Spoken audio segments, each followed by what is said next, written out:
अभी 3-4 दिन पहले इसी मंच से हमने सत्यपाल मलिक जी के एक और इंटरव्यू की चर्चा की थी।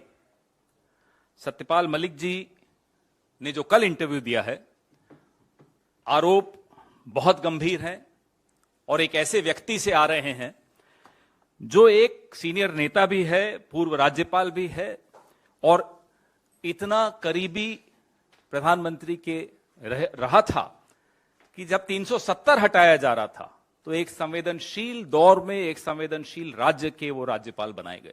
तो कुछ सोच समझ कर ही बनाया होगा, कुछ करीबियां रही होंगी, विश्वास पात्र रहे होंगे। तो कोई ये भारतीय जनता पार्टी की आईटी सेल के 2 रुपए के ट्रोल तो है नहीं कि उनकी बात को नजरअंदाज कर दिया जाए। गंभीर बात कर रहे हैं, विस्फोटक इंटरव्यू है। 4-5 उन्होंने महत्वपूर्ण और प्रमुख मुद्दे उठाए हैं। जो कोट अभी आपने उनका देखा कि मैं सेफली कह सकता हूं प्रधानमंत्री जी को करप्शन से बहुत नफरत नहीं है। आज सत्यपाल मलिक जी की स्थिति क्या है, पहले उस पर 2 मिनट बात कर लें। 1 मिनट। किराए के मकान में दिल्ली में रह रहे हैं एक पीएसओ के साथ।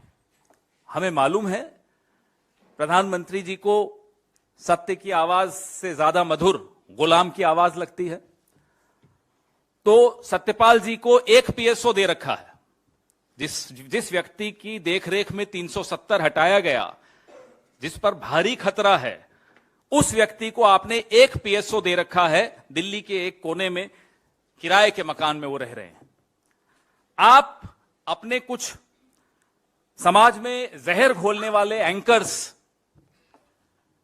ऐसे फिल्म निदेशक जो आपकी चाटुकारिता करते हैं और ऐसे अभिनेता जो आपकी स्तुतिगान करते हैं, उनको आपने XYZ अलग अलग तरह की सिक्योरिटी दे रखी। सत्यपाल मलिक जी को आपने क्यों छोड़ दिया है ऐसे खतरों के मुंह में, पहले हम यह आपसे जानना चाहते हैं। उन्होंने खुलासे किए आपकी करप्शन पे जब वो आपके पास शिकायत करते थे, गोवा में खासतौर पे जब वो गोवा के राज्यपाल थे, और भ्रष्टाचार पे उन्होंने आपकी संज्ञान में कुछ जानकारी लाई, तब आपने क्या किया? आपने ना केवल नजरअंदाज किया, आपने उनको आनन फानन में हटा दिया। स्पेशल एयरक्राफ्ट भेजा कि जल्दी से जल्दी उनको गोवा से शिफ्ट कर दिया जाए, मेघालय भेज दिया जाए या जहां भी भेजना था वहां भेज दिया जाए। पुलवामा पे जो कहा उन्होंने, तुम चुप रहो, ये प्रधानमंत्री के शब्द हैं। हमें मालूम है आप कैमरा प्रेमी व्यक्ति हैं, जिम कॉर्बेट में थे जब आप ये पुलवामा की दुखांतिका हुई, जहां 40 जवान हमारे शहीद हुए। एक ढाबे पर आकर उन्होंने सत्यपाल मलिक जी को फोन किया और बोला, कहो सत्यपाल क्या हुआ? फिर जब इन्होंने कहा कि हमारी लापरवाही से हुआ है, तो कहा तुम चुप रहो, ये कोई और चीज है। ये शब्द बड़े ध्यान से सुनिएगा, ये कोई और चीज है। ये क्या चीज है ये आप लोग बेहतर समझते होंगे। सत्यपाल मलिक जी ने कई चीजें कही हैं और कई चीजें कहते कहते रुक गए हैं। उनकी चुप्पी बहुत बड़ी खबर बनती है। जो उन्होंने कहा उससे भी बड़ी खबर उनकी चुप्पी भी बनती है। कहां वो चुप हो जाते हैं, कहां वो शब्द रोक देते हैं, कहां वो लिहाज रख रहे हैं, ये सब समझने वाली बातें हैं। एनएसए की क्या भूमिका रही? एनएसए ने भी इनको सलाह दी कि इस पर आप कुछ मत बोलिए, लापरवाही के बारे में कुछ मत बोलिए। जिस देश का प्रधानमंत्री अपने 40 जवानों की शहादत पर वहां के राज्यपाल को कहता है कि कुछ मत बोलिए, उस देश का क्या दुर्भाग्य है वो आपके सामने है। प्रधानमंत्री जम्मू कश्मीर के बारे में इग्नोरेंट और इल इन्फॉर्म्ड हैं। ये सत्यपाल मलिक जी इल इन्फॉर्म्ड शब्द उनके हैं। इतना महत्वपूर्ण राज्य, इतना संवेदनशील राज्य, लेकिन प्रधानमंत्री का एटीट्यूड क्या है? मस्त में है, अपने मस्ती में है अपने, टू हेल विथ इट। ये सब सत्यपाल मलिक जी के शब्द हैं, हमारे नहीं। अदानी घोटाले पर प्रधानमंत्री की चुप्पी प्रधानमंत्री को बहुत नुकसान पहुंचा रही है, यह भी सत्यपाल मलिक जी कहते हैं, क्योंकि अब यह मुद्दा गांव के स्तर तक पहुंच गया है। और उन्होंने यह भी कहा कि राहुल गांधी को संसद में बोलने की अनुमति देने से इनकार करना एक अभूतपूर्व गलती है, unprecedented. It has never happened in the history of parliamentary democracy.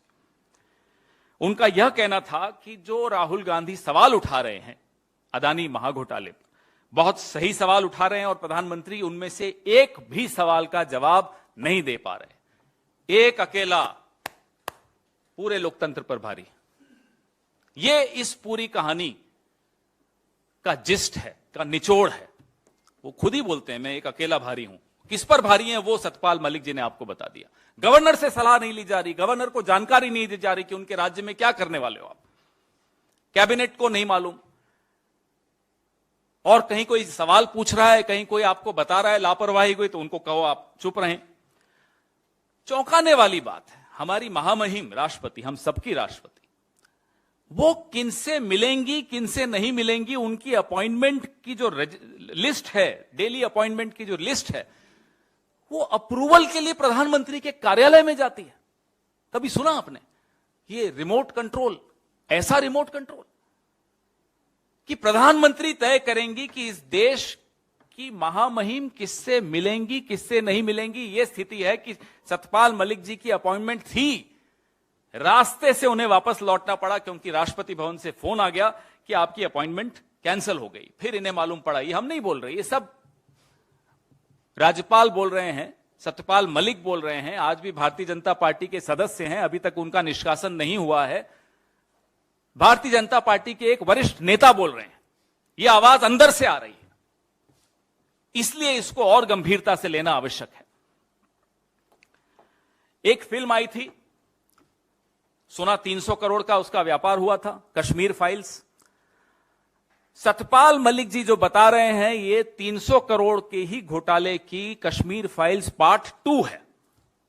उस फिल्म पे तो बड़े इंटरव्यू दे रहे थे भारतीय जनता पार्टी के तमाम नेता। इस पे कौन मुंह खोलेगा, इस पे कौन बोलेगा, हम ये जानना चाहते हैं। प्रधानमंत्री के दोस्त, प्रधानमंत्री के करीबी 300 करोड़ का रिश्वत की ऑफर दे रहे हो, सजा किसको हो रही है? सजा एक तरह से विसल ब्लोअर को हो रही है। कौन है विसल ब्लोअर? सत्यपाल मलिक। कौन है सत्यपाल मलिक? भारतीय जनता पार्टी के नेता हैं आज भी। किसको सजा होनी चाहिए, सजा हो किसको रही है? उनकी सुरक्षा खत्म करके आपने उनको छोड़ दिया। और उनके अगर आप इंटरव्यू देखेंगे, 1 घंटे 9 मिनट का इंटरव्यू है, तो वो कहते हैं कि ये तो चाहते हैं कि कोई मुझे मार डाले। ये उनके शब्द हैं, हमारे नहीं है। बहुत ही विस्फोटक है। उम्मीद करता हूं कि जिन गुलामों की आवाज पे सुबह से शाम तक आप लोग डिबेट करते हैं, इस सत्य की आवाज पर भी आप लोग डिबेट करेंगे, इस पर भी चर्चा करेंगे। इंटरव्यू लेने वाले ने बड़े तीखे सवाल पूछे। ये वही इंटरव्यू लेने वाला है जिसके एक सवाल से किसी को प्यास लग गई थी, पानी पी के हलक सूखता हुआ निकल गया था। सत्यपाल मलिक जी ने तो बड़ी वीरता के साथ सब जवाब भी दिए। मैं सुप्रिया श्रीनेत जी से आग्रह करूंगा कि पुलवामा वाले मुद्दे पर, जो बहुत गंभीर मुद्दा है इस देश के सामने, देश की सुरक्षा से जुड़े हुए सवाल का जवाब आज तक जिस पर नहीं मिला है, 40 जवानों के परिवार, जो शहीद परिवार हैं शहीदों के, वह भी उत्तर के इंतजार में है। इस देश का एक एक नागरिक उत्तर के इंतजार में है।